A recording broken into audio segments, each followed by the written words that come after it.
They waited until this dirt was fresh on my husband's grave to throw me out. My own daughter looked me in the eye and said, "Mom, you are expired inventory. Make yourself useful or sleep under a bridge." They forced me to take a job scrubbing bedpans for a paralyzed billionaire in the scary Stone Manor. They thought they were sending me to my doom, but on my very first shift, when I leaned in to wipe that billionaire's face, his eyes snapped open and he whispered 2 words that would change my life and destroy theirs forever. "My name is Beatrice Washington, and this is how I turned a death sentence into a dynasty." Before we continue, please leave a comment telling us where you are watching from and subscribe to the Never Too Old channel. The last funeral guest had just driven away. My house still smelled of collard greens and pound cake, the comfort food I had cooked for everyone else, while my own heart was breaking. I was at the kitchen sink scrubbing the big pot Otis used to make his famous gumbo when I heard it. Thud, thud, thud. A heavy rhythmic pounding coming from the front yard. It sounded like a judge's gavel, loud and final. I wiped my hands on my apron. My hands, still strong from 40 years of changing sheets and turning mattresses at the Grand Hotel, were shaking just a little, not from age, from rage. I walked to the front door and pushed through the screen. There was Kyle, my son-in-law. He was wearing a suit that was too tight and shoes that were too shiny for a man who had never done a day of honest labor in his life. He was standing in the middle of my hydrangeas swinging a mallet. Next to him, stuck crooked in the soil my Otis had tilled for 30 years, was a wooden post. And on that post, a sign in red letters, "For sale." "Kyle," I called out. My voice was low, the kind of tone I used when a guest got out of line in my lobby. "Get your feet off my flowers and take that sign down." Kyle didn't even look up. He just gave the post another whack. "It is not your flowers anymore, Beatrice. It is curb appeal, and we need to sell this place fast before the market dips." I stepped off the porch. The evening air was humid, sticking to my black dress. "This is my house. My name is on the deed. Otis and I paid for every brick. That is where you are confused." The voice came from the driveway. My daughter Tasha stepped out of her leased Mercedes. She was wearing sunglasses even though the sun had gone down an hour ago. She didn't look like a grieving daughter. She looked like a shark smelling blood in the water. Actually, Dad signed the deed over to me 3 months ago. I froze. The crickets seemed to stop chirping. "That is a lie. Otis would never." "He did?" Tasha said, flicking a piece of lint off her designer jacket. "We told him it was for tax purposes. Estate planning. To protect you, really. But legally this house belongs to me, and Kyle needs seed money for his new real estate firm. We are liquidating assets. Liquidating assets." She talked about her childhood home, the place where she took her first steps like it was a warehouse full of expired canned goods. "You are selling my roof from over my head?" I asked, feeling a coldness spread through my chest that had nothing to do with the night air. On the day of his funeral, Tasha finally took off her glasses. Her eyes were dry. "Mom, be realistic. You are 70. You cannot maintain this place. You are just a drain on resources now. We are doing you a favor." "A favor." Kyle chuckled, tossing the mallet into the grass. He pulled a crumpled piece of paper from his pocket and shoved it at me. "Do not look at us like we are monsters, Beatrice. I found you a solution. Stone Manor. They need a night nurse for Old Man Thorne. It pays minimum wage, but it includes a cot in the servants' quarters. Stone Manor. The old Gothic estate on the hill. People said it was haunted. People said the billionaire Elias Thorne went in there 10 years ago and never came out." "You want me to be a servant?" I asked quietly. "At my age. I want you to be useful," Tasha snapped. "Or you can be homeless. It is your choice." She walked past me up the steps to the porch. I heard the sound of zippers. Then thud, thud. 2 suitcases landed in the dirt at my feet. My clothes, my Bible, my life packed up and thrown out like garbage. "You have 1 hour to clear out, Mom," Tasha said from the doorway, her hand resting on the latch of the house my husband built. "The locksmith is coming at 8. Do not make a scene. The neighbors are watching." I looked at my daughter. I looked at the son-in-law who was already on his phone calculating his commission. I did not cry. Washington women do not cry in front of enemies. I picked up my suitcase. It was heavy, but my resolve was heavier. "I will go," I said, my voice steady as a rock. But remember this, Tasha. The Bible says honor your father and your mother. You have forgotten the commandment, but you will not forget the consequence. I turned my back on them and started walking toward the bus stop. I did not know then that I was walking toward a destiny that would make them beg for my forgiveness. I just knew I had to survive. You cannot do this, I said, my voice trembling not with fear, but with the sheer disbelief of a mother watching her own child turn into a stranger. Tasha, I braided your hair on this porch. I nursed you through chickenpox in that living room. Kyle, I loaned you the down payment for your first car when your own father would not look at you. Does loyalty mean nothing to either of you? Kyle laughed, a dry, humorless sound that grated on my nerves. He reached into his pocket and pulled out a crumpled piece of paper, smoothing it against his chest before thrusting it toward me. "Save the sermon for Sunday school, Beatrice," he sneered. "We are not heartless. We found you a lifeline. Take it." I looked at the paper. It was a printout for a job listing. Caregiver needed. Night shift, Stone Manor. Immediate start. The hourly rate listed was barely enough to buy a sandwich, let alone rent a decent apartment. "Stone Manor," I whispered. "That old place on the hill. They say the owner is mad. They say no one stays there more than a week." "Then you better be the exception," Kyle said, stepping closer, invading my personal space. "Because here is the deal. You take this job, you get a roof over your head in the servants' wing. You refuse, and you can sleep under the interstate overpass with the rats. Those are your options. Pick one." I turned to Tasha, my baby girl. The child I had prayed for worked double shifts for loved more than my own life. She was standing by the car, scrolling through her phone, refusing to meet my eyes. "Tasha," I said softly, "look at me. Tell me this is what you want. Tell me you are okay with throwing your mother out like trash." She did not look up. She just shrugged, a small dismissive movement that cut deeper than any knife. "Kyle knows what is best for our future, Mom. You should just go." Silence stretched between us, heavy and suffocating. I realized then that the daughter I raised was gone. She had been consumed by greed and a weak man's ambition. There was nothing left to say. I reached down and picked up my suitcases. My knuckles turned white as I gripped the handles. I did not cry. I would not give them the satisfaction of seeing a single tear. Instead, I reached into my pocket and wrapped my fingers around Otis's old prayer beads. The smooth wood felt warm, a tiny anchor in a world that had suddenly lost its gravity. "The Lord sees everything," I said, my voice calm and final. "He sees the seeds you are planting today, and He will be there for the harvest." I turned and walked down the driveway, past the sale sign, past the hydrangeas, out onto the street. I did not look back. I walked 3 blocks to the bus stop, my suitcases dragging in the dirt. When the bus finally hissed to a halt in front of the iron gates, it was pitch black. I stepped off, the only passenger disembarking at this godforsaken stop. The bus pulled away, leaving me in silence. I looked up. Stone Manor loomed against the night sky, a massive, sprawling beast of gray stone and dark windows. It did not look like a home. It looked like a mausoleum, cold, silent, and waiting. I gripped my suitcases and pushed open the heavy iron gate.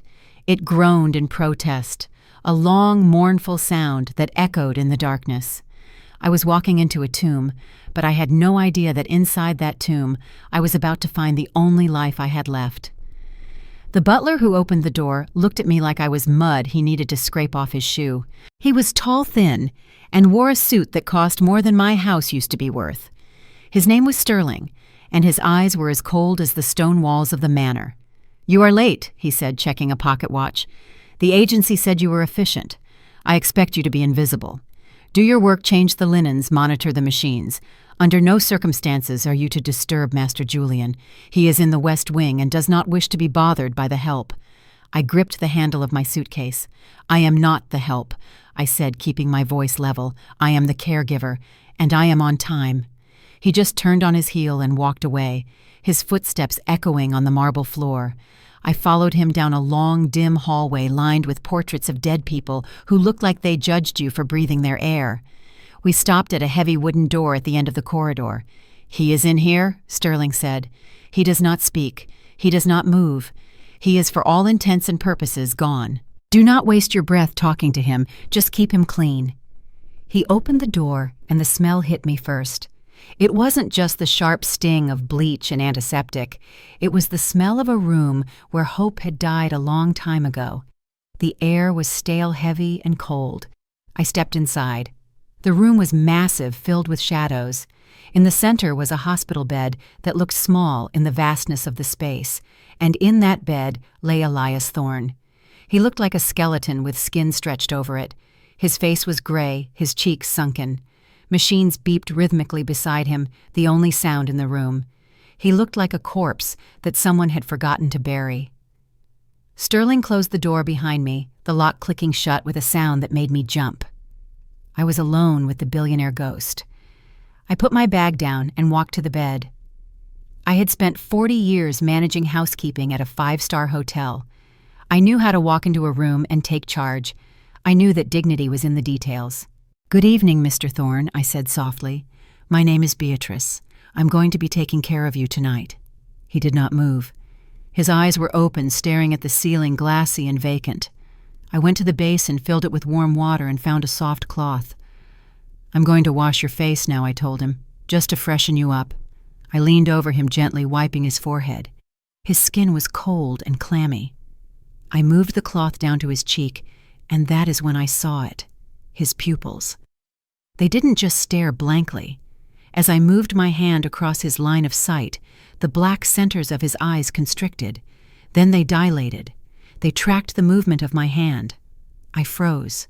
I leaned closer, looking deep into those gray eyes. They weren't empty. There was something screaming behind them. A frantic, terrified intelligence trapped in a frozen body. He wasn't a vegetable. He was in there, and he was scared to death. "I am here," I whispered, my heart hammering against my ribs. "I see you." His eyes widened just a fraction, a desperate plea for help. I stepped back, my mind racing. If he was conscious, why couldn't he move? Why couldn't he speak? My gaze fell on the IV stand next to the bed. A clear bag hung there, dripping fluid into a tube that disappeared under his blanket. I had seen thousands of IV bags in my life, from hospital visits to caring for Otis in his final days. Standard saline is clear. Vitamins are yellow. I squinted at the bag. The liquid inside had a faint milky blue tint. It looked wrong, unnatural. I stepped closer to read the label. It was typed in a code I didn't recognize, but I knew one thing for certain. That wasn't medicine. That was a leash, and someone was keeping it very tight. I looked back at Elias. His eyes were fixed on the bag, and the terror in them was absolute. That was the moment I knew. I wasn't just a nurse. I was the only thing standing between this man and a slow, silent murder. And I had to do something fast. The clock on the wall ticked like a bomb counting down.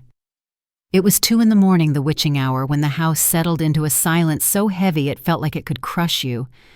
I stood over the bed looking at that IV bag. Drip, drip, drip. That milky blue poison was flowing into his veins, keeping him frozen in a living nightmare. I knew what my job description said. Keep him clean. Keep him quiet. Let him die slowly so his nephew could inherit the earth. But I looked at the fear in Elias's eyes, raw and screaming for help, and I knew I had a choice. I could be an employee, or I could be a human being. I walked to the heavy oak door. My hand hovered over the brass lock. If Sterling the butler came back, if that snake Julian walked in and found me tampering with medical equipment, I would not just be fired. I would be in a jail cell before sunrise. I took a breath, whispered a quick prayer to Otis, and turned the lock. Click. The sound echoed like a gunshot in the quiet room. I was all in now. I went back to the bedside. "Trust me," I whispered to Elias. "I do not know what this is going to do, but I know what it is doing to you right now is killing you." His eyes widened, frantic, but he did not blink.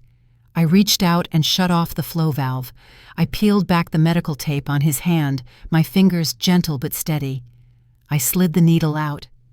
A single drop of blood bloomed on his skin, bright red against the gray. I pressed a cotton ball to it until it stopped. I took the bag off the stand. It felt heavy cold. I carried it to the corner of the room where a large decorative fern sat in a porcelain pot.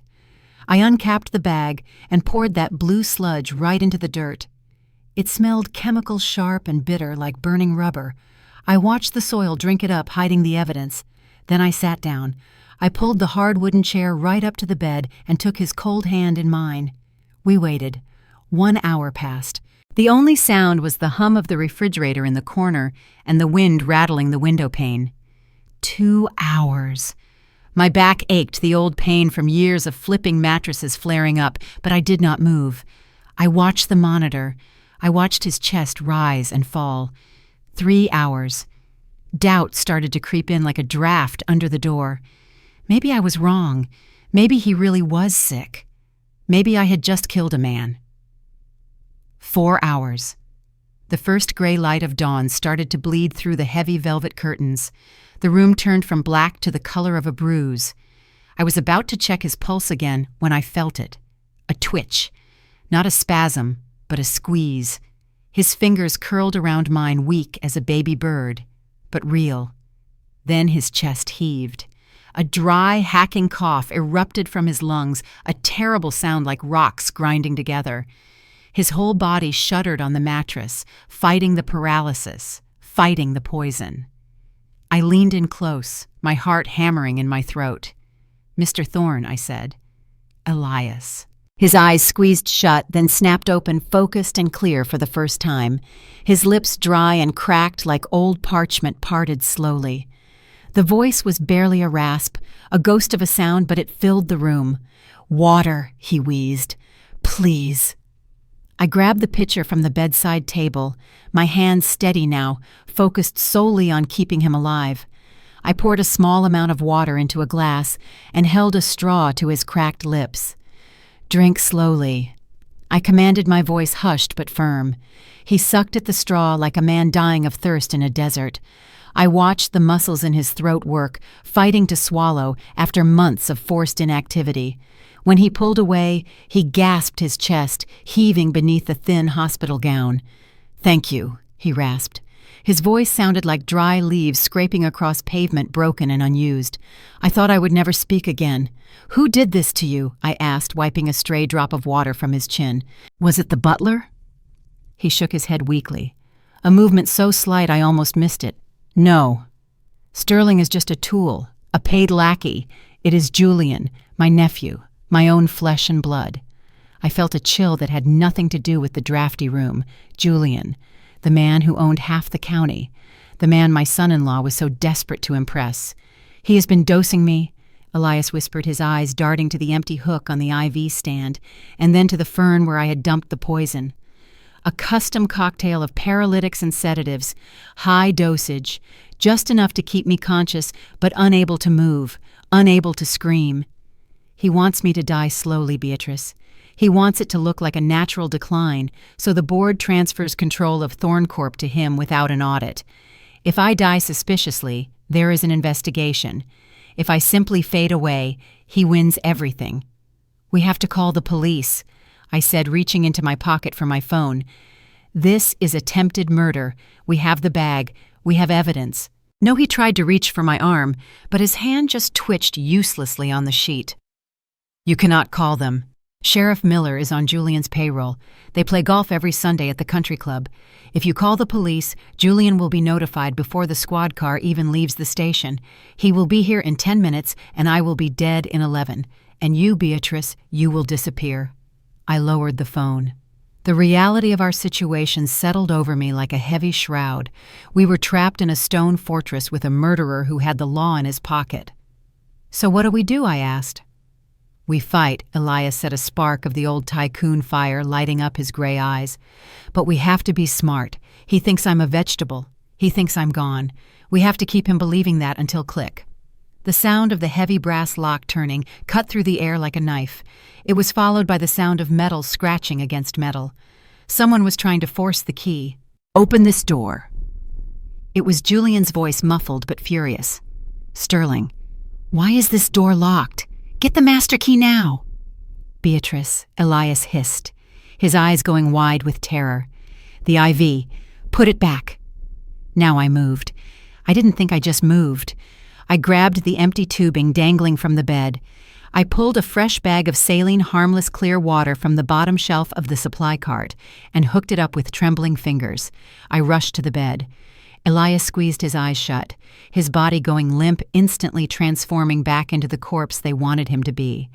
My hands shook as I taped the needle back onto the back of his hand, praying it looked convincing. I twisted the flow valve shut tight so nothing would actually enter his system. The lock clicked again louder this time. The handle turned. I threw myself into the hard wooden chair, slumped my body over, and let my mouth hang open. I started to snore, a soft, rhythmic sound of an exhausted old woman asleep on the job. The door banged open, slamming against the stone wall. Light flooded the room from the hallway. I didn't move a muscle, but every nerve in my body was screaming. Julian strode into the room like he owned the air we were breathing. He was young, maybe 30, with the kind of sharp, polished handsomeness that looks good in magazines but feels dangerous in person. He wore a suit that fit too perfectly, and his hair was slicked back, not a strand out of place despite the early hour. But it was his eyes that gave him away. They were blue, pale as winter ice, and completely devoid of anything resembling a soul. He looked at me, slumped in the chair, then turned his gaze to the bed. "Wake up!" he barked, kicking the leg of my chair with the toe of his Italian leather shoe. I jerked awake, putting on the performance of a lifetime.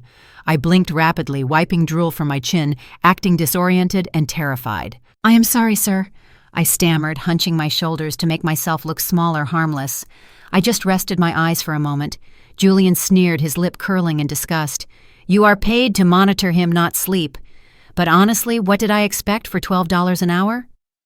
He walked to the IV stand. My heart stopped beating. He reached up and tapped the bag of clear saline I had frantically hung just moments before. He squinted at the fluid level. Because I had emptied the poison into the plant, the bag I hung was fresh, but I had squeezed some out into the sink quickly before connecting it. It looked used. It looked drained. "Good," he muttered more to himself than to me. "He is taking it." He turned back to me, looking me up and down, with a gaze that made me feel like I was something he had stepped in. "You are lucky. Good help is so hard to find, Beatrice, or I would throw you out right now. But you serve a purpose. You are quiet. You are cheap. And you clearly do not have the education to ask complicated questions about medical protocols." He leaned in close, his cologne smelling of expensive musk and arrogance. "Just keep the bags changing. Keep him clean. If he makes a sound, if he twitches, you call me. Do not call the doctor. Do not call the hospital. You call me. Do you understand?" "Yes, sir," I whispered, keeping my eyes on the floor. "I understand perfectly." He huffed, straightened his jacket, and walked out without looking at his uncle once. He didn't care if Elias was in pain. He didn't care if he was lonely. He just cared that he was dying on schedule. When the heavy door clicked shut, I let out a breath I felt like I had been holding for an hour. Elias opened his eyes. They were wet. I wiped his face gently. "He thinks I am stupid," I told him quietly. "That is going to be his mistake." By morning, the house was quiet again. I went down to the massive industrial kitchen. The chef was off on Sundays, so I had the place to myself. I found a whole chicken in the walk-in fridge, some carrots, celery, and onions. I didn't use the fancy copper pots on the rack. I found a heavy cast-iron Dutch oven in the back of a cupboard. I set to work. I cooked it the way my mother taught me, low and slow. I added turmeric for inflammation, garlic for the immune system, and a pinch of cayenne to wake up the blood. I simmered the bones until they dissolved, turning the broth into liquid gold. It wasn't just food. It was medicine. It was soul food in the truest sense, meant to heal what was broken. I strained the broth into a thermos and snuck back up to the west wing. The hallway was empty. I locked the door behind me. "Breakfast," I announced softly. I propped Elias up with pillows. He looked weaker than the night before, the adrenaline fading, leaving him exhausted. I spooned the warm broth into his mouth, drop by drop. He swallowed. Then he swallowed again. The color began to return to his cheeks, a faint flush of life chasing away the gray. I sat there for an hour, feeding him, humming an old hymn Otis used to love. When the thermos was empty, I went to wipe his hand. That is when I felt it, a flutter against my palm. I looked down. His index finger, the one that had been still as stone for 3 months, lifted. It trembled, strained, and then, clear as day, it tapped the back of my hand. Once, twice. Elias looked at me, and for the first time the corners of his mouth twitched upward. He was coming back, and we were ready for war. I was polishing the mahogany banister of the grand staircase when the heavy brass knocker slammed against the front door. It was a specific kind of knock, loud, impatient, and entitled. I knew who it was before Sterling even opened it. Greedy people have a distinct sound. It was Tasha and Kyle. They had not come to see if I was surviving. They had not come to apologize for throwing me out of my own home. They were here because it was payday. Mom, Tasha hissed, cornering me near the library entrance before I could retreat to the kitchen. She looked me up and down, her eyes lingering on my gray nurse uniform with a sneer. "We know you got your hiring bonus and your first week advance. We need it. Kyle's investors are getting impatient." I looked at my daughter. She was wearing a new purse, probably bought on credit, while demanding the minimum wage I was earning by wiping a dying man's brow. I didn't have time to answer. Heavy footsteps echoed on the marble floor above us. Julian was coming down for his afternoon meeting. I panicked. The staff was strictly forbidden from having personal visitors, especially in the main hall. If Julian saw them, I would be fired, and Elias would be left alone with the poison. I grabbed Tasha's arm to shove her toward the service exit, but Kyle pulled away. He wasn't looking at me. He was looking up the stairs, a wide, oily grin spreading across his face. I stepped back, pressing myself into the shadows of a large marble pillar, praying my dark uniform would make me invisible. I held my breath. Julian descended the stairs, adjusting his silk tie. He stopped when he saw Kyle. I expected him to shout to call security to demand why this stranger was in his house. Instead, Julian smiled. It was the smile of a wolf meeting another wolf. "Kyle," Julian said, his voice smooth and familiar. "I didn't expect you until the board meeting on Thursday. I just stopped by to handle some domestic inventory," Kyle said, gesturing vaguely at the air, not even acknowledging my presence in the shadows. I froze. They knew each other. Not just knew each other, they were partners. The realization hit me harder than the eviction notice. Kyle hadn't just found a random job for me. He had planted me here. Julian walked down the last few steps and shook Kyle's hand. "How is the rezoning coming along? The board is getting nervous about the delay. They want to break ground on the condos by next month." "It is done," Kyle said, his voice dropping conspiratorially. "I bribed the clerk at the zoning office yesterday. As soon as the property title transfers to you, we can bulldoze this place. But we need the title, Julian." I pressed my hand over my mouth to stop a gasp. They were planning to destroy Stone Manor.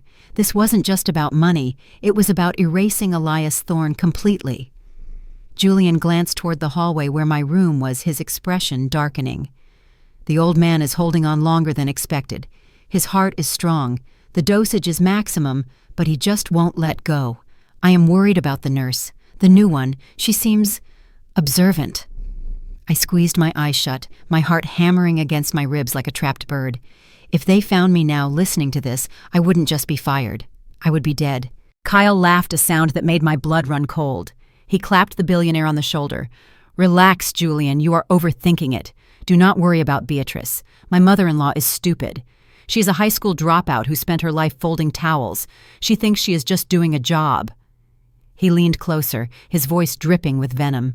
"Listen to me," Kyle whispered, but it echoed in the empty hall. "She is the perfect patsy. When the old man finally kicks the bucket next week, she will be the one on shift. I made sure of the schedule. She will be the one signing the witness line on the death certificate. You get the land, I get my 6% commission, and if anyone asks questions about the toxicity levels in his blood, well, the incompetent nurse takes the fall. She will go to prison for negligence, and we will go to the bank." I ran back to the room, locking the heavy door behind me with trembling hands. I went straight to the bed. "They are going to kill you, Elias," I whispered the words, tasting like bile. "And they are going to use me to do it." I told him everything. The rezoning, the bulldozers, Kyle's commission, and the prison cell they had waiting for me. I thought the fear might stop his heart, but I was wrong. It didn't break him. It ignited him. A low guttural sound rose from his throat. It was a growl. His eyes, usually filled with pain, now burned with a cold, terrifying clarity. "They think we are trash." He rasped, his voice stronger than I had ever heard it. "Beatrice, we need an army." "I do not have an army," I said, pacing the floor, my mind racing. "But I have a warrior." I pulled out my phone. I didn't call the police. I didn't call a lawyer. I called the one person who hated Kyle almost as much as I did. Jamal picked up on the first ring. My grandson, 16 years old, brilliant and angry. Kyle called him a useless thug because he wore hoodies and stared at screens all day. Kyle didn't know that boy had taught himself to code before he could drive, Grandma. His voice was tight. "Mom said you went to a retirement home in Florida." I knew she was lying. "Where are you? I am at Stone Manor," I said, keeping my voice low. "And I am in trouble, baby. Bad trouble. Kyle is involved." I heard the shift in his breathing, the snap of attention. What did he do? "He is trying to frame me, Jamal, and he is hurting people. I need you. I need your eyes. I need all those gadgets Kyle says are a waste of money. Can you get here tonight, without them knowing I am already packing?" he said. "Leave the balcony door unlocked."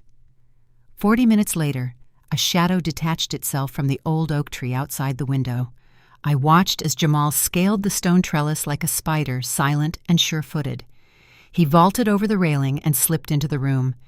He was dressed in black, a heavy backpack slung over one shoulder. He dropped it with a clank, pulled down his hood, and wrapped me in a hug that felt like a lifeline. "I hate him," Grandma Jamal whispered into my shoulder. "I hate him so much. He sold my gaming rig while I was at school yesterday. We will get it back," I promised, pulling away to look at him. "We will get everything back. But first, look." I pointed to the bed. Jamal turned, expecting to see a vegetable, a corpse in waiting. Instead, he saw a legend. Elias Thorne was sitting up, propped against the headboard. The bedside lamp cast deep shadows across his face, making him look like an old king on a throne of bones. He raised one trembling hand. "Hello, young man," Elias wheezed. "Your grandmother says you know your way around a network." Jamal froze. His mouth fell open. He stared at the man on the bed like he was seeing a ghost. That is Elias Thorne, the founder of Thorne Corp." Elias managed a dry, crooked smile. "In the flesh. Though there is less of it than there used to be. I hear we have a mutual enemy." Jamal looked from the billionaire to me, his eyes shining with a mix of awe and fury. He dropped to his knees and unzipped his bag, revealing a nest of wires, cameras, and a laptop that hummed with power.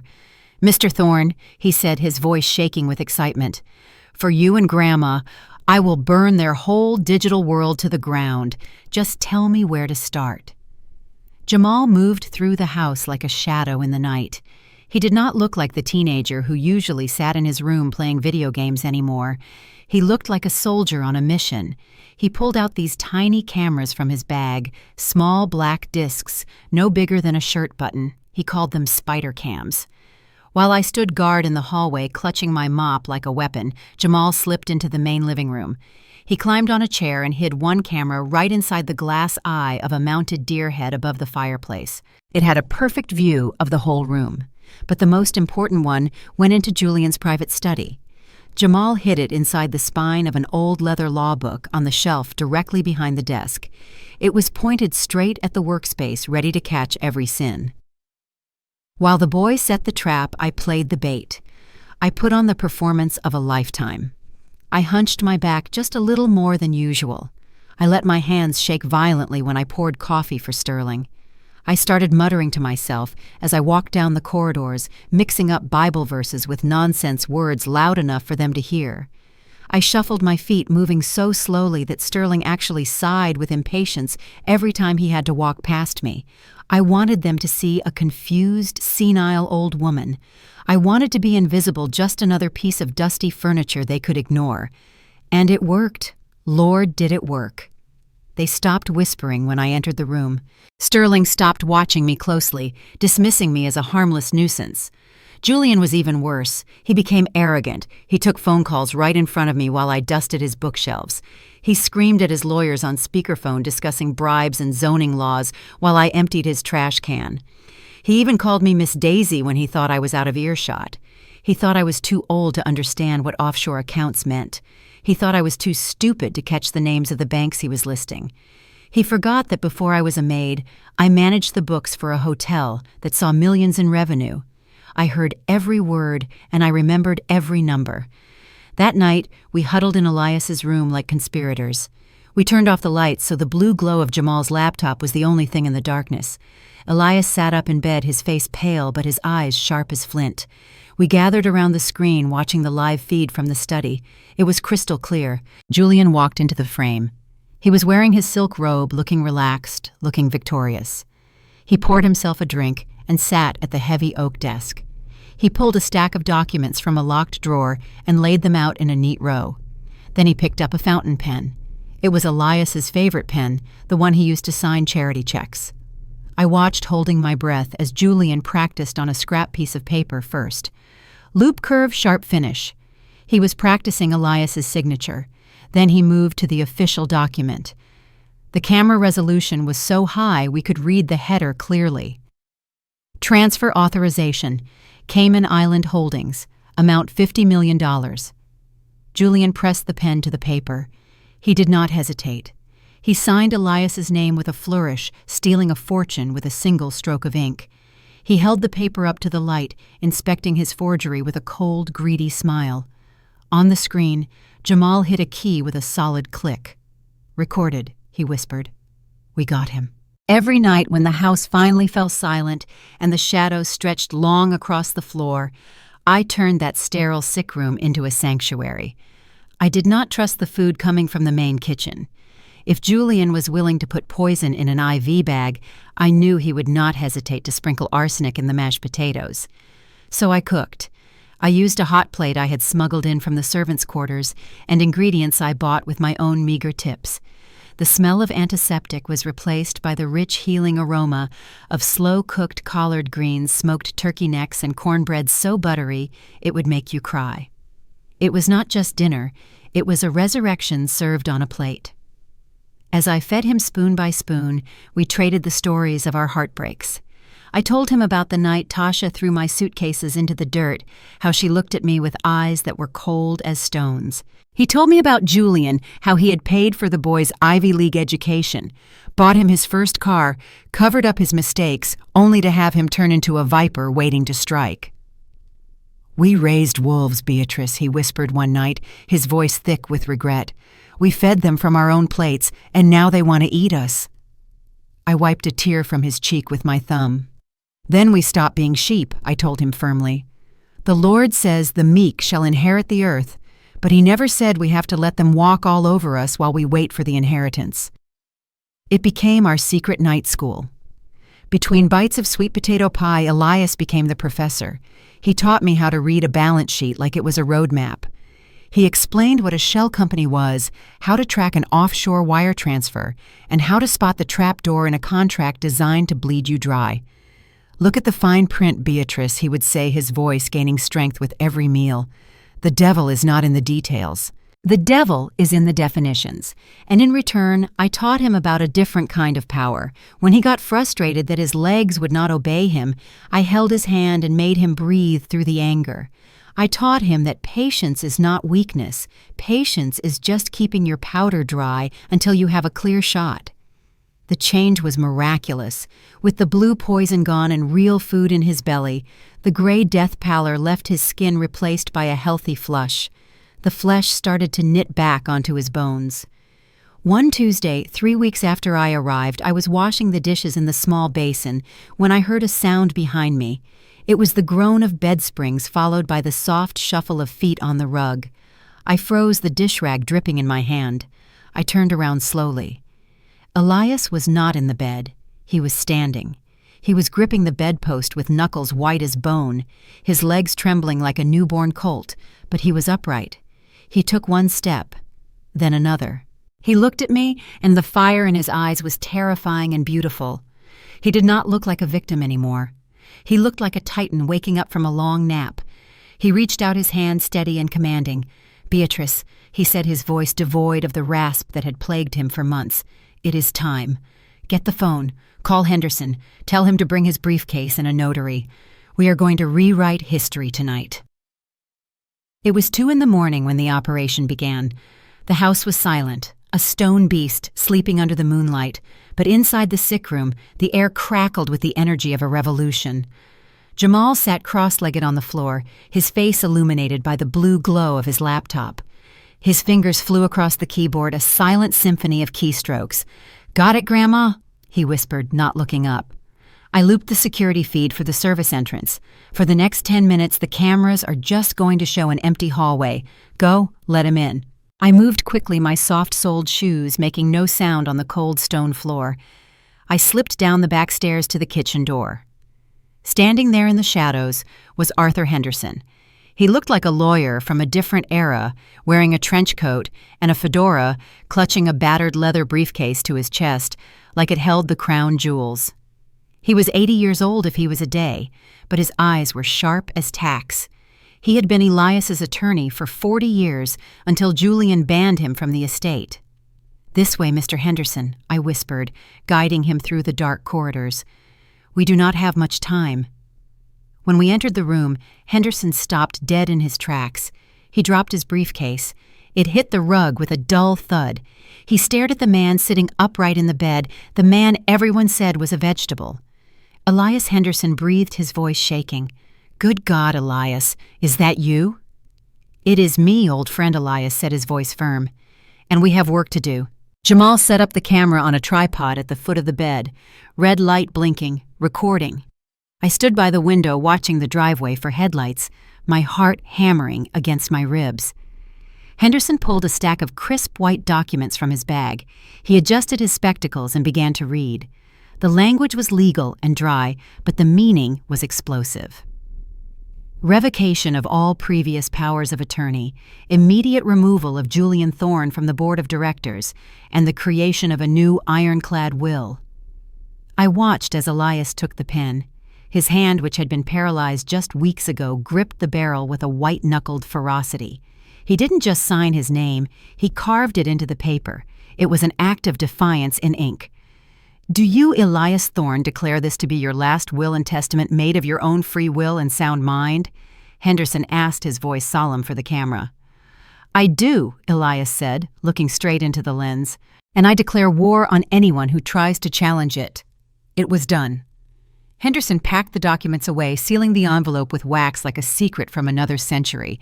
He slipped out the back door just as the security loop reset. We were safe. For now. But the devil does not sleep. The next morning, my burner phone buzzed in my pocket while I was changing the sheets. It was a number I knew too well. "Hello." Beatrice Kyle's voice slithered through the speaker, smug and oily. "I hope you have your dancing shoes on. Tomorrow night is the big gala, Julian's birthday. He is expecting a very specific present." I gripped the phone, my knuckles turning white. "What kind of present?" "Kyle closure," he hissed. "He wants the old man gone before the cake is cut. You up the dose tonight, Beatrice. Make sure he doesn't wake up tomorrow. If he is still breathing when the guests arrive, the only thing getting buried is you. In a prison cell. Do you understand me? Make it happen." The line went dead. I looked at the phone, then at Elias, who was watching me from the chair. I smiled a cold, dangerous smile that I had learned from 40 years of dealing with men who thought they could push me around. "Oh, he will get a surprise all right," I told the room. "But it is not going to be the one he ordered." Stone Manor didn't look like a house of mourning that night. It looked like a palace built on a grave. The driveway was lined with cars that cost more than most people earned in a lifetime. Inside, the air smelled of expensive perfume and fresh lilies, a sickly sweet scent meant to cover up the stench of corruption. Julian had transformed the silent, stony halls into a carnival for the rich and soulless. I wasn't upstairs guarding Elias. Julian had ordered me down. "We are short-staffed, Beatrice," he had sneered earlier, throwing a tray at me. "Make yourself useful. Try not to look so pathetic." So there I was, wearing my faded gray nurse's uniform, the one with the fraying hem weaving through a sea of tuxedos and silk gowns. I held a silver tray of champagne, invisible to everyone, a ghost haunting the party of the man who planned to frame me for murder. Then I saw them. My hands tightened on the silver tray until my knuckles ached. Kyle and Tasha. They walked through the front doors like they owned the place. Kyle was wearing a velvet blazer that screamed new money, his chest puffed out with unearned pride. And Tasha, my Tasha. She was dripping in jewelry. A necklace that sparkled under the chandelier lights. I knew that necklace. I knew it because it was bought with the money from selling my house. My Otis's legacy turned into costume jewelry for a party of vultures. Tasha spotted me immediately. She didn't look ashamed. She didn't look away. She smiled a cruel, triumphant curving of her lips. She walked right up to me, snatched a glass of champagne from my tray, and looked me up and down with pure disdain. "You look good in gray, Mom," she said, loud enough for the people nearby to hear. "It really suits your station. Try not to drop anything. We would hate to have to dock your pay again." I wanted to slap the glass out of her hand. I wanted to scream at her that she was drinking her father's sweat and blood. Instead, I lowered my head, playing the part of the beaten dog. "Enjoy your drink, Tasha," I said softly. "It might be the last expensive thing you ever taste." She laughed, thinking I was just bitter. She patted my cheek, a patronizing tap that burned my skin. "Don't stay up too late, Mom. You have a big job to do tonight." She drifted away to join Kyle, who was laughing loudly at one of Julian's jokes.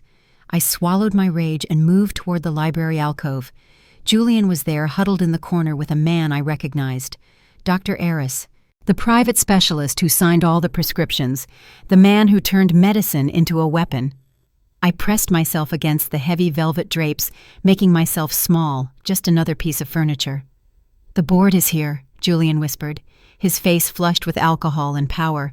"The investors are ready to sign. It is done." "What about the uncle?" Dr. Eris asked, glancing nervously at the door. Julian smiled, and it was the ugliest thing I had ever seen. "Tonight, after the last guest leaves, go upstairs and administer the final injection. Make it a double dose of the paralytic." "But the autopsy," the doctor started. "There won't be an autopsy," Julian hissed. "We call Sheriff Miller in the morning. We tell him the old incompetent nurse got confused with her measurements. A tragic overdose. A sad accident. She goes to prison for negligence, and I go to the bank. It is perfect." My heart stopped. I felt a vibration in my apron pocket. I pulled out the burner phone, shielding it with my tray. A text message from Jamal. "Got him. Every word is recorded. Checkmate."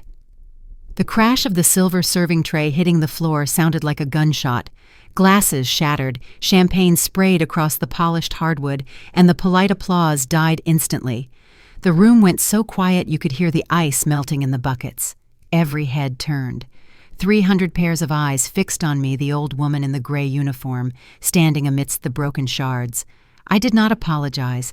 I did not scramble to clean it up. I stepped over the mess, my orthopedic shoes making a heavy, deliberate thud on the floorboards as I began to walk. The crowd parted for me, a sea of silk and tuxedos flowing away from the crazy old maid. I heard the whispers. "Is that the help? Is she drunk? Where is security?" I kept my eyes locked on the stage, on Julian. His smile faltered. He looked down at me, squinting against the spotlight, confusion warring with annoyance. Next to him, Kyle went pale. He took a half step back, looking like he wanted to hide behind the podium. He knew. He saw the look on my face, and he knew the reckoning had arrived. I walked up the stairs to the platform. My knees did not shake. My heart did not flutter. I felt cold, solid, unstoppable. I walked right up to Julian. He was so shocked by my audacity that he just stood there, his mouth slightly open, his glass still raised in that mocking toast. I reached out and took the microphone from his hand. He didn't even resist. It was as if he couldn't believe a servant would dare to touch him. The feedback squealed a high-pitched shriek that made the guests cover their ears. I waited for it to fade. I looked out at the sea of faces, the board members, the investors, the people who were about to sign away Elias's life for a profit. Julian recovered first. The shock vanished, replaced by a flash of pure, ugly rage. He stepped toward me, his face twisting. "Security!" he barked, his voice cracking with panic. "Get this woman off the stage. She is senile. She is disturbing the guests. Drag her out of here right now." 2 large men in black suits started moving through the crowd, pushing guests aside. Kyle was gesturing frantically, mouthing something to Tasha, who was standing near the front looking like she was about to faint. I gripped the microphone tight. I stood tall, drawing up every inch of my height, channeling the strength of every woman who had ever been silenced, overlooked, or thrown away. I turned on Julian. "Shut your mouth, Julian," I roared. My voice boomed through the speakers, shaking the crystal on the tables, echoing off the high ceilings. The security guards froze in their tracks. "Sit down and shut up," I commanded, pointing a finger at the man who thought he was king. "I am the only person in this room who has the right to speak." Julian took a step toward me, his hand raised as if to strike, but I didn't flinch. I just looked up at the balcony where the projection booth sat in the darkness. "Jamal," I said, my voice steady and calm. "Turn on the lights." The massive screen behind the stage, the one meant to display architectural renderings of the condos they planned to build on Elias's grave, flickered. The logo of the new development vanished, replaced by a grainy black and white image. It was the feed from the Dear Eye camera. A collective gasp sucked the air out of the room. On the screen, 50 feet tall and high definition, was Julian. He was standing in his study, holding a vial of clear liquid. The audio boomed through the ballroom speakers, crisp and damning. "One more dose tonight, video," Julian said, swirling the liquid. "Dr. Aris says his heart can't take another week. Once he flatlines, we cremate the body immediately. No autopsy, no evidence." In the ballroom, the real Julian went white as a sheet. He clawed at his collar, looking around like a trapped animal. But the video wasn't done. The image cut. Now it was the hallway. Kyle and Julian stood together, thick as thieves. "My mother-in-law is the perfect patsy," Kyle's voice echoed loud and clear. "She is stupid, Julian. She thinks Tylenol is high-tech medicine. When the police come, we tell them she mixed up the bags. She goes to prison for negligence, and I get my 6%. I looked down at Kyle. He was trembling, his knees actually knocking together. The investors near the stage backed away from him, a physical wave of disgust rippling through the crowd. But I had saved the worst for last. The screen flickered again. It was Tasha, my daughter. She was sitting in the library drinking Julian's scotch, playing with the diamond necklace she was wearing right now. "Are you sure she will go to jail?" Tasha asked on the screen. "Does it matter?" Kyle replied. "No," Tasha said, taking a sip. "I do not care what happens to her. I do not care if she dies in a cell. I just want the money, Kyle. I am tired of waiting for my inheritance. Just get it done." The silence that fell over the room was heavy, absolute, and suffocating. It was the silence of 300 people realizing they were standing in a room with monsters. I looked at Tasha. She was staring up at her own face on the screen, her mouth agape, the glass of champagne in her hand tilting dangerously. I didn't say a word. I didn't have to. The video was a mirror, and for the first time in their lives, they were forced to look at their own ugly reflections. Then Tasha screamed. It was a shrill, desperate sound that shattered the quiet. "That is fake!" she shrieked, pointing a shaking finger at the screen. "It is not real. She did this with a computer. It is AI. It is a deep fake. My mother is a liar." "You think technology did this?" I asked Tasha, my voice calm amidst her hysteria. "No, baby girl. The truth did this." Then the sound started. It cut through her, shrieking like a knife, sharp, rhythmic, and deliberate. Tap, tap, tap. It came from above, high above the ballroom floor at the top of the grand marble staircase that led to the private quarters. The heavy double doors, which had been locked tight for 3 years, slowly groaned open. A hush fell over the crowd that was deeper than silence. It was the sound of breath being held in 300 lungs at once. Tasha stopped screaming. Kyle dropped his glass, the crystal shattering unnoticed on the floor. Julian looked up, his face draining of blood, until he looked like a wax figure melting in the heat. Out of the shadows stepped a man. He was not wearing a hospital gown. He was not lying in a bed wasting away. He was wearing a tuxedo black as midnight, tailored to perfection. His silver hair was combed back, gleaming under the chandelier light. In his right hand he held a cane made of polished ebony with a silver handle. But he didn't lean on it. He held it like a king holds a scepter. It was Elias Thorne. He walked to the edge of the balcony. He didn't shuffle. He didn't stumble. He walked with the steady, powerful gait of a man who had built an empire from dust. The healthy flush in his cheeks, the result of my bone broth, and weeks of care made him look 10 years younger than the dying man in the video. A woman in the front row fainted. Someone else crossed themselves. For them, this wasn't just a surprise. It was a resurrection. Julian made a sound in his throat, a strangled, wet whimper. Uncle, he whispered the word, barely escaping his lips. "But you are dead. Is that what you were going to say?" Julian Elias's voice boomed from the balcony. He didn't need a microphone. His baritone filled the cavernous room, bouncing off the vaulted ceiling and crashing down on his nephew like a judgment from God. Elias gripped the railing, looking down at the sea of faces. He looked at the board members who had been ready to sell his legacy. He looked at the doctors who had signed the fake charts. He looked at Kyle and Tasha, huddled together like rats caught in a spotlight. And finally, he fixed his gaze on Julian. The look in his eyes was not anger. It was something far worse. It was disappointment so profound it felt like a physical weight. "You thought you could bury me in my own house," Elias said, his voice low and dangerous. "You thought you could drug me into silence and sell my life for a piece of land. You forgot one thing, nephew. I am a thorn, and thorns do not die easy." He raised the cane and pointed it straight at Julian's chest. The tip was steady as a rifle barrel. "My dear nephew Elias," said a cold smile touching his lips. "The party is over." The double doors in the back of the ballroom burst open, but this time it wasn't a resurrected billionaire stepping through. It was a phalanx of state troopers, their hats squared low over their eyes, their badges gleaming under the crystal chandeliers. Lawyer Henderson stepped out from behind them, looking like an old gray wolf who had finally cornered his prey. He hadn't called the local sheriff who played golf with Julian. He had called the state policemen who didn't care about country club memberships or local bribes. Julian tried to run. He actually tried to scramble over the railing of the balcony, looking for a way out, but he was not an athlete. He was a soft man who had lived a soft life. 2 troopers were on him before he could lift a leg. They slammed him against the wall, the impact knocking the wind out of him. I watched as they twisted his arms behind his back. "Julian Thorne," an officer boomed, "you are under arrest for the attempted murder of Elias Thorne, fraud and embezzlement." Down on the floor, Kyle tried to blend into the crowd of stunned investors, inching toward the exit, like a cockroach looking for a crack in the wall. But Jamal was watching. He pointed a long, steady finger from the projection booth. "He is over there," Jamal shouted, his voice cracking with adrenaline. "The guy in the velvet jacket." Kyle squealed when the officers grabbed him.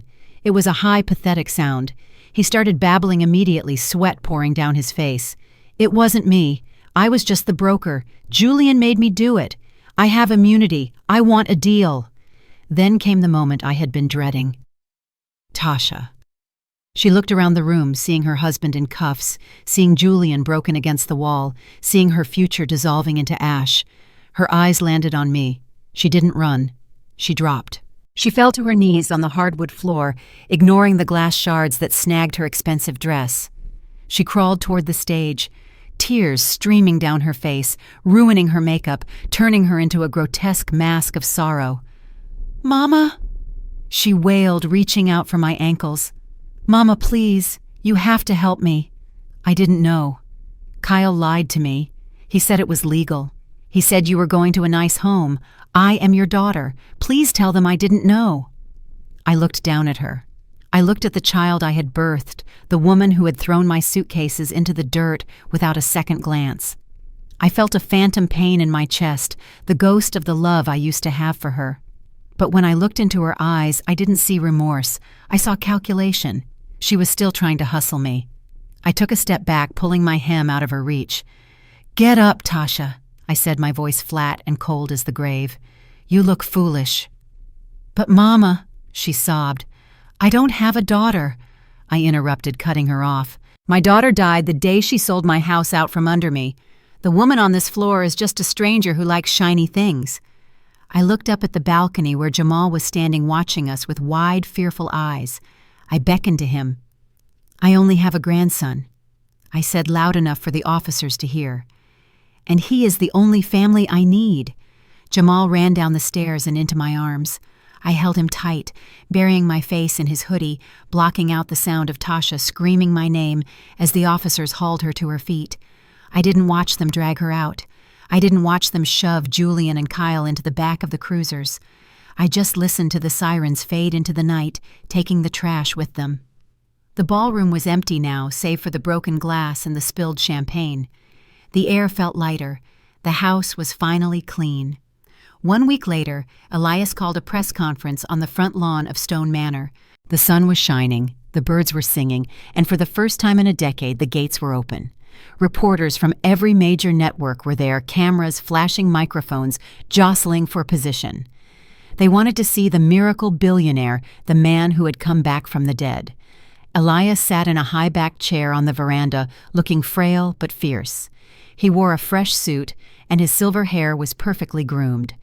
I stood behind him, not in my gray uniform, but in a navy blue pantsuit that cost more than my car. Next to me stood Jamal, wearing a tie for the first time in his life, looking uncomfortable but proud. "Ladies and gentlemen," Elias began, his voice amplified by the microphones. "You have heard the rumors. You have seen the headlines.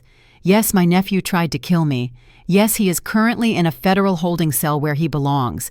But that is not why I called you here today." He turned and gestured for me to come forward. I stepped into the light, squinting against the flashbulbs. "This is Beatrice Washington," Elias announced. "A week ago, the world saw her as a maid, as help. But I see her as the woman who saved my life when my own blood tried to end it." He paused, letting the words sink in. The reporters scribbled furiously. "Effective immediately," Elias continued. "Beatrice is no longer an employee of this estate. She is the new vice chair of the Thorne Foundation. She will have full oversight of my charitable assets, ensuring that every dime goes to people who actually need it, not greedy relatives waiting for a payout." A murmur went through the crowd. A maid running a billion-dollar foundation. It was unheard of. It was scandalous. It was perfect. "And one more thing," Elias said, raising a hand to silence them. He pulled a thick envelope from his jacket pocket and handed it to Jamal. "Young man, you have a gift. You used your mind to fight for justice when adults were too busy playing games. This is the deed to a property on Elm Street. It was recently foreclosed on due to some unfortunate family business. I bought it back from the bank this morning. It is in your name now. Consider it a down payment on your future. Harvard, MIT, wherever you want to go, this will get you there." Jamal opened the envelope. He stared at the deed, his hands shaking. It was my house. My old house, the one Tasha had sold out from under me. He looked at me, tears welling in his eyes. "Grandma," he whispered, "we are going home." That afternoon, the limo dropped us off at the curb. The grass was a little long and the hydrangeas needed watering, but it was still the most beautiful thing I had ever seen. The for sale sign was still there, stuck crooked in the dirt, like a tombstone for my old life. I walked up to it. I didn't use a mallet. I used my bare hands. I gripped the wooden post and pulled. It groaned, resisting, but I was stronger than it was. I ripped it out of the ground, roots and all, and threw it onto the pavement. The wood cracked with a satisfying snap. I dusted off my hands. "Come on, Jamal," I said, walking up the steps to the porch where I had braided Tasha's hair, where I had sat with Otis, where I had lived my whole life. "Let's go make some dinner." The dining room at Stone Manor had seen presidents and princes, but it had never seen a meal like this. The 20-foot mahogany table was gone, replaced by a modest round oak one I had insisted on bringing in. Crystal chandeliers still hung overhead, but the light they cast was warm now, not cold. Elias sat across from me, not in a tuxedo, but in a comfortable cardigan. He was using a fork, his hand steady to eat a piece of fried chicken that was golden brown and crispy, just the way Otis used to like it. "This is better than anything that French chef ever made," Elias said, wiping grease from his chin with a linen napkin. He took a sip of sweet tea from a mason jar, the ice clinking softly. "To think I wasted 50 years eating foam and garnish." I smiled, picking at my green beans. "It is just food, Elias. It is what you do with it that matters. In the corner of the room, Jamal was sprawled on a velvet chaise lounge, typing furiously on a laptop that looked more like a spaceship than a computer. It was a custom-built thank you gift from Elias that probably cost more than my first car. The boy was humming to himself, a soft, happy sound that filled the empty spaces of the big house. He wasn't hiding anymore. He wasn't angry.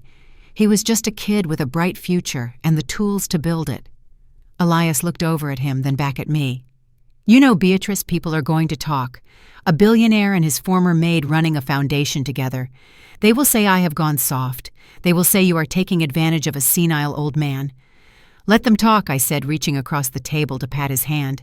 "They talked when I was scrubbing floors, and they will talk when I'm signing checks. The difference is now I do not have to listen." He laughed, a genuine hearty sound that rumbled in his chest. "That you don't, my dear. That you don't." I looked around the room. It was still grand, still imposing, but the shadows were gone. We had chased them out with light and noise and the smell of frying oil. Tasha was out there somewhere wearing an orange vest, picking up trash by the highway as part of her plea deal.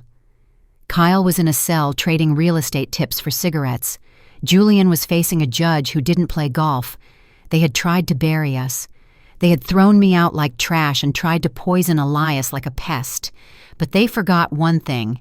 You can bury a seed and you can bury a body, but you have to know the difference. One rots and one grows. I turned to look straight into the camera, my eyes steady and clear. They thought that by taking my roof, they could take my dignity. They thought that by stripping me of my assets, they could strip me of my power. They looked at my gray hair and my worn hands and saw a victim. But they forgot their history. They forgot that a black woman who has weathered the storms of this life does not just survive the rain. She becomes the hurricane. I picked up my glass of sweet tea and raised it in a silent toast. So here is my question to you. If the people who threw you to the wolves came back begging for a scrap from your table, would you feed them or would you let them starve? Let me know in the comments below. And do not forget to subscribe to the Never Too Old channel because this story is just the beginning. The most profound lesson from my journey is that dignity is not something anyone can give you, and it certainly isn't something they can take away. My daughter and son-in-law believed that by stripping me of my home and my assets, they could reduce me to nothing. They mistook my kindness for weakness and my silence for submission. They forgot that a lifetime of hard work doesn't just build calluses on your hands, it builds steel in your spine. Greed is a blinding force. It made Tasha and Kyle so focused on the inheritance that they failed to see the human beings standing in their way. They underestimated the power of integrity. When you do what is right, even in the dark, when no one is watching, you build a foundation that no amount of lies can destroy. In the end, they lost everything because they chased money while I gained everything because I chased justice. Never let anyone tell you that you are past your prime or out of options. As long as you have breath in your body and truth in your heart, you are a force to be reckoned with. If you enjoyed seeing justice served, hit that subscribe button for the Never Too Old channel and share this story with someone who needs a reminder of their own strength.